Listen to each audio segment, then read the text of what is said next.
एक वक्त था जब इंसान अपने मालिक का गुलाम हुआ करता था। पर आज जमाना बदल चुका है।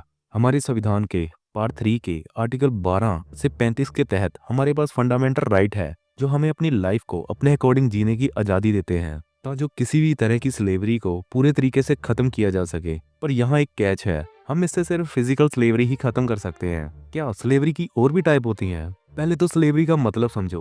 A condition in which one human being is owned by another. मतलब कि गुलाम की क्या प्लाइट होगी, ये उसके मालिक पर डिपेंड करता है।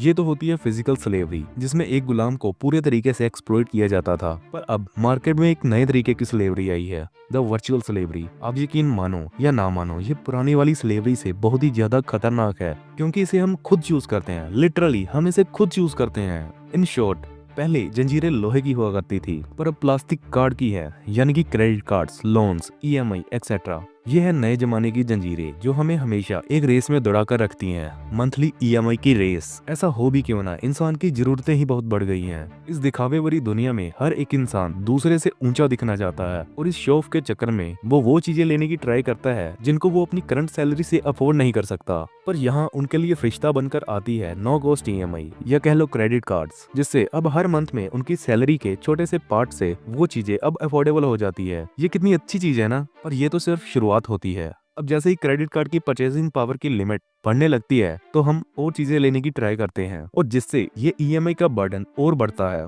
पर ऐसा होता क्यों है? देखो, इसके पीछे सारा खेल हमारे ब्रेन का होता है। जब भी हम कोई प्लेजरेबल एक्टिविटी करते हैं, जैसे शॉपिंग, तो हमारी बॉडी में डोपामाइन रिलीज होता है। देखो, डोपामाइन इज ए केमिकल जो न्यूरोट्रांसमीटर और हार्मोन दोनों की तरह रोल प्ले करता है। जैसे जब हम कोई मूवमेंट, रिवार्ड या मोटिवेशन और लर्निंग जैसे फंक्शन करते हैं, तो ये डोपामाइन रिलीज होता है, जो कि हमें अच्छा फील करवाता है। और ऐसे ही थोड़ी इंडिया में 70% mobile phone, 80% cars, 70% houses EMI पर लिए जाते हैं। और सर्वे के अकॉर्डिंग मिडिल क्लास फैमिली की इनकम का 1/3 ईएमआई पे करने में चला जाता है। और इस आग में घी डालने का काम करती है ई कॉमर्स साइट पर लगने वाली सेल, जिससे एक एवरेज मिडिल क्लास अपने आप को चाहकर भी नहीं रोक सकता, क्योंकि वो जिस चीज को खरीदना चाहता था उसके प्राइसेस जो ड्रॉप हुए हैं, और ना जाने ये मौका दोबारा कब आए। मोस्टली केसेस में यह मौका उनको एक जंजीर में बांध देता है, ईएमआई की जंजीर। और ये जंजीर तब ज्यादा फील होती है जब उसके द्वारा परचेज की गई चीज पुरानी होने लगती है, जिसके कारण उसके अंदर एक रिग्रेट वाली फीलिंग आती है। मतलब जो चीज जब उसके पास नहीं थी,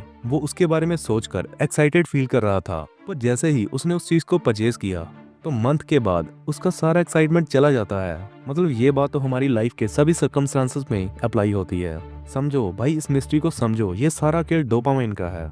अब इस ईएमआई के वायरस पर इतनी चर्चा कर ली है, तो इसका सोल्यूशन भी तो बनता है। तो देखो, जब भी आप कोई चीज परचेज करने जाते हो, तो अपने आप को ये 3 क्वेश्चन जरूर पूछना कि मुझे ये चीज क्यों चाहिए, क्या इसका कोई और अल्टरनेटिव है जो चीप हो, क्या मैं बिना बर्डन के इसकी ईएमआई आराम से दे सकता हूँ।